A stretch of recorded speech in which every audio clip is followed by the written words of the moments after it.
SwayamPrabha. Digital India. Educated India.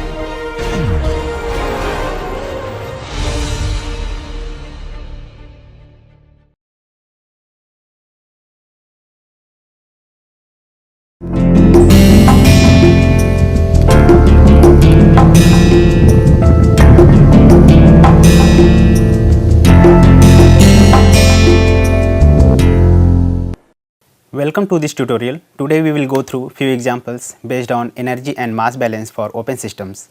So let's get started. Steam enters a nozzle at 400 degrees centigrade and 800 kilopascal with a velocity of 10 meter per second and leaves at 300 degrees centigrade and 200 kilopascal while losing heat at a rate of 25 kilowatt. For an inlet area of 800 centimeter square, determine the velocity and the volume flow rate of the steam at the nozzle exit.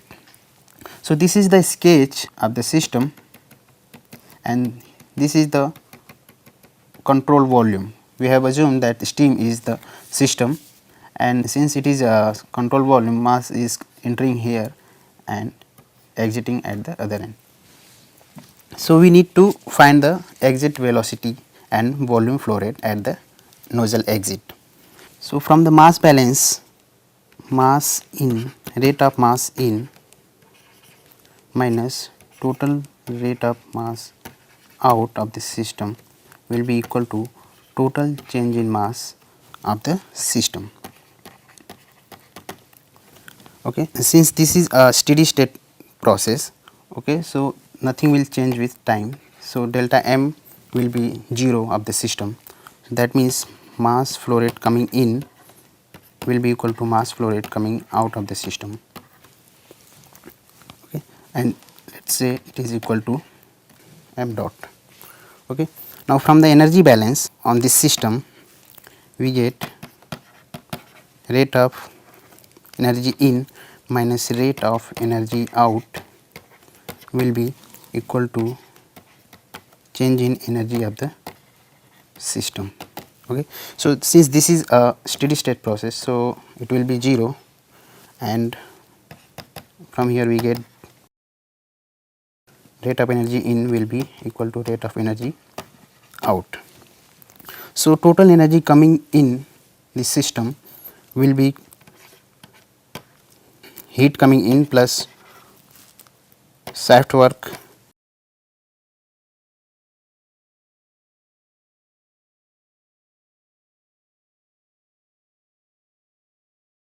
total energy of the flowing fluid in will be equal to heat coming out of the system plus work coming out of the system plus again total flow energy of the fluid coming out of the system. Since nothing is going in, no energy is, since no energy is going in the system, no shaft work is there in the system, so these two terms will be 0, and same there is no work done by the system, so this W dot will also be 0. So from here we get mass flow rate times flow energy of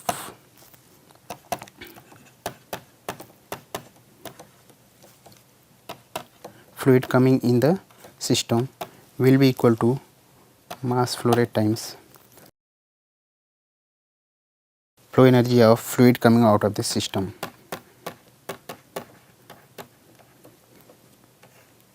plus heat coming out of the system. So after solving this, we get H1 plus V1 square by 2 equal to H2 plus V2 square by 2 plus Q out upon m dot, assuming here that delta P equal to 0. Okay, so from here we need to find exit velocity, that is V2. So after solving this we get H1 minus H2 plus V1 square by 2 minus Q dot out upon m dot. So this is our first expression. So in order to get V2, we need to know H1, H2 and mass flow rate. Since V1 we know and Qr we also know. Okay. So it is given that at inlet condition P1 equal to 800 kilopascal and T1 equal to 400 degrees centigrade. At this condition, saturation temperature should be 170.41 degrees centigrade, but here this T1 is greater than T saturated. That means this condition is superheated. Okay, so we need to look into superheated water table to get these H1 and H2. So from here we get specific volume at 400 degrees centigrade and 800 kilopascal, which is nothing but 0.8 megapascal. So V1 will be 0.38429, which is this value, meter cube per kg. Similarly, inlet enthalpy 3267.7 kilojoule per kg at this 400 degree centigrade and 800 kilopascal, which is this value. So at the exit it is also given that P2 is 200 kilopascal and T2 is 300 degrees centigrade. So corresponding to this conditions, this condition is also at superheated condition because T2 is greater than T side, because T side should be 120.21 degrees centigrade at this 200 kilopascal, but this temperature is above this T saturation temperature. So corresponding specific volume V2 will be equal to 1.31623 meter cube per kg, which is this value, and corresponding enthalpy H2 will be 3072.1 kilojoule per kg. Okay. So this value. Now we need to find mass flow rate. Okay. So the mass flow rate can be calculated as inlet area, inlet velocity divided by initial specific volume. Okay. So after plugging these values here, we get m dot equal to 0.08 meter square. It is given in the problem.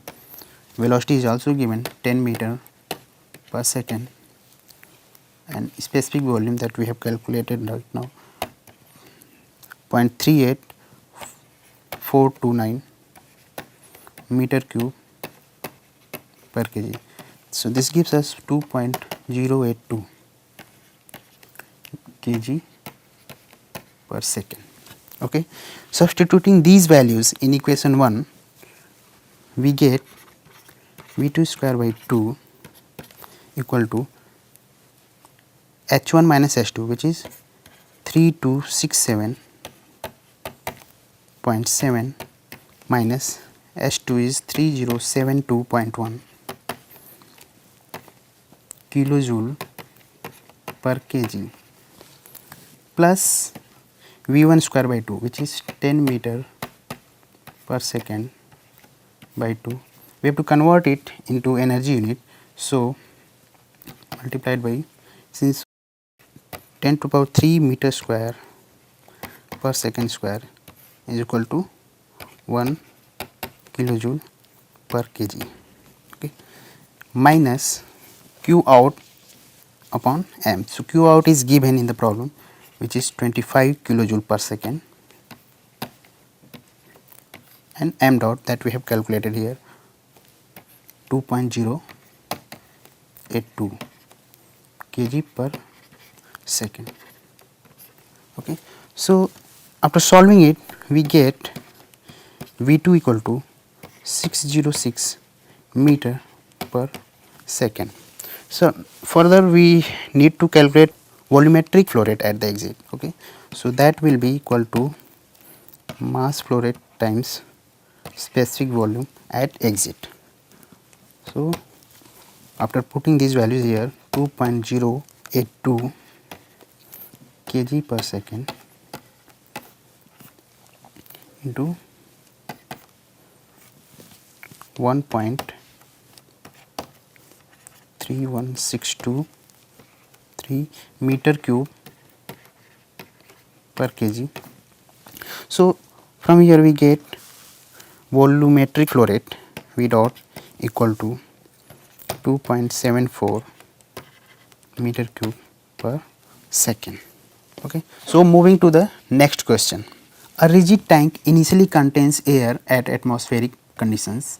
The tank is connected to a supply line and air is allowed to enter the tank until mechanical equilibrium is established. A thermometer placed in the tank indicates that air temperature at the final state is 77 degrees centigrade. Determine the mass of air that enter in the tank and the amount of heat transfer. So this is the sketch of the problem, and here we assume that this tank as the system, which is a control volume since mass is crossing the boundary, and here we need to find the amount of mass that has entered in the tank and total heat coming out of the system. So from the mass balance for this system, we get mass coming in minus total mass coming out of the system will be equal to delta M of the system. This is an unsteady state process, but we can analyze as a uniform flow process since the state of the fluid at this inlet condition remains constant. Okay. So we will analyze it as a uniform flow process. Nothing is coming out of the system, so the mass out will be 0. So from here mass in will be equal to change in mass of the system, which is M2 minus M1. Okay. And now here we assume that air as an ideal gas, initial and final mass of the air can be calculated as M1 equal to P1V upon RT1. Okay. So P1 is given to us, which is 100 kilopascal. Volume of the tank is 2 meter cube, and gas constant for air is 0.28 kilopascal meter cube per kg, and temperature is 295 Kelvin, correspond to 22 degrees centigrade. Okay. So M1 we will get here 2.362 kg. So similarly M2 will be P2V upon RT2. Since the tank is rigid, so volume will be same. We need to find P2. We don't do P2, but it is given that tank is in mechanical equilibrium with the supply line. Okay, that means the pressure of the tank will be equal to pressure of the supply line, which is 600 kilopascal. So putting this value here, 600 kilopascal, volume is 2 meter cube upon R is 0.287 kilopascal meter cube Kelvin into 350 Kelvin. So from here M2 would be equal to 11.946 kg. Okay. Now further, from the mass balance equation we get amount of mass coming in the system will be equal to M2 minus M1 which is 9.584. So this much of air will come into the system. Next we have to calculate amount of heat coming out of the system. Okay, so from energy balance, total energy in minus total energy out will be equal to delta E of the system. Okay, so total energy is heat coming in plus total shaft work plus total flow energy of the fluid coming in the system minus total energy coming out of the system, which is Q plus shaft work plus total flow work of the fluid,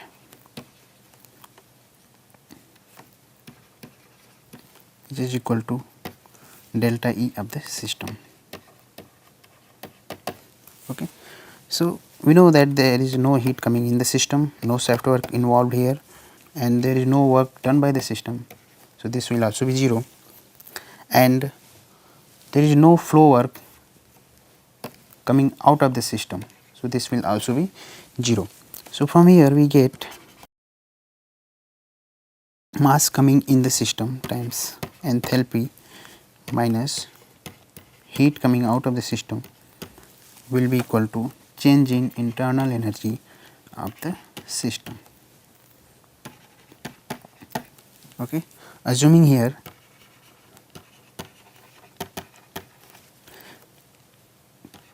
K P to be 0. So Q out will be mass coming in times enthalpy coming in minus M2 U2 plus M1 times U1. So we have already calculated mass coming into the system. So after putting this value here, mass in is 9.584 kg. Initial enthalpy is enthalpy at 295 Kelvin because temperature is given initially. So initial enthalpy would be 295.17 kilojoule per kg minus M2 that we have already calculated, which is 11.946 kg times U2. U2 is the internal energy at 350 degree centigrade because the final temperature is 77 degree centigrade. So U2 will be corresponding to 350 Kelvin, which is 250.02 kilojoule per kg, and M1 plus U1. M1 is 2.362 kg times U1. U1 will be the internal energy at 295 Kelvin. So 210.49 kilojoule per kg. Okay. So after solving this, we get heat coming out of the system equal to 339.3 kilojoule. So moving to the next question. A hot water stream at 80 degree centigrade enters a mixing chamber with a mass flow rate of 0.5 kg per second, where it is mixed with a stream of cold water at 20 degree centigrade. It is desired that the mixture leave the chamber at 42 degree centigrade. Determine the mass flow rate of the cold water stream, assuming all the streams are at pressure of 250 kilopascal. So here we assume the mixing chamber as the system, and this is a control volume, since two streams are coming into the system and one stream is going out of the system. Okay. So, from the mass balance of this system,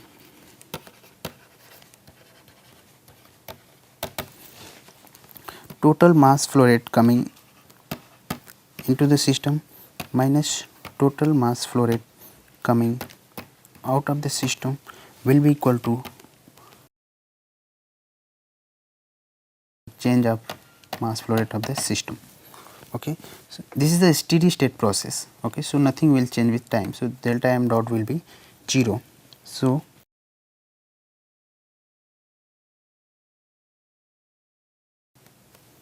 from here we get m1 dot plus m2 dot will be equal to m3 dot, because this is the only stream which is coming out of the system. From the energy balance we get rate of energy in minus rate of energy out equal to change in energy of the system. So, this will also be 0. So, from here we get rate of energy in will be equal to rate of energy out. Total energy in will be nothing but enthalpy of the first stream plus enthalpy of the second stream which is going into the control volume will be equal to enthalpy of the stream going out of the system. Okay. Since Q dot, W dot and delta K equal to delta P, we have assumed it to be 0. So, after combining this equation and this equation, we get m2 dot equal to h1 minus h3 upon h3 minus h2 times initial mass flow rate. Okay. Now, to get the value of m2 dot, we need to know all these variables. Okay. Since it is given that all the streams are at 250 kilopascal, so at this 250 kilopascal of pressure, T saturation temperature should be 127.41 degree centigrade, but it is given that at this pressure temperature of all the streams are way below than 127.41 degree centigrade, which is 80 degree centigrade, 20 degree centigrade and 42 degree centigrade. That means all these streams are compressed streams which can be approximated as a saturated liquid at the given temperature. So, in order to get enthalpy data, we need to look into the saturated water table. So, H1 will be equal to enthalpy of fluid at 80 degree centigrade from the saturated water table, which is listed here. So, enthalpy would be 335.02 kilojoule per kg. H2 will be enthalpy of the fluid at 20 degree centigrade, which is 83.915.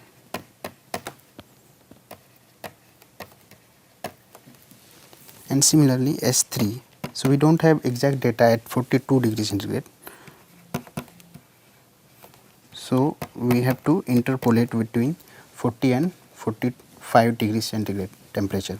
So, corresponding to 42 we get 175.9 kilojoule per kg. So, after putting these values in the third expression, we get M2 dot equal to 335.02 minus 175.9 kilojoule per kg upon 175.9 minus 83.915 kilojoule per kg times m1 dot, which is 0.5 kg per second. So from here we get m2 dot equal to 0.865 kg per second. So this is the mass flow rate of the cold stream coming into the mixing chamber. So we will stop here. We will meet you in the next tutorial. Thank you.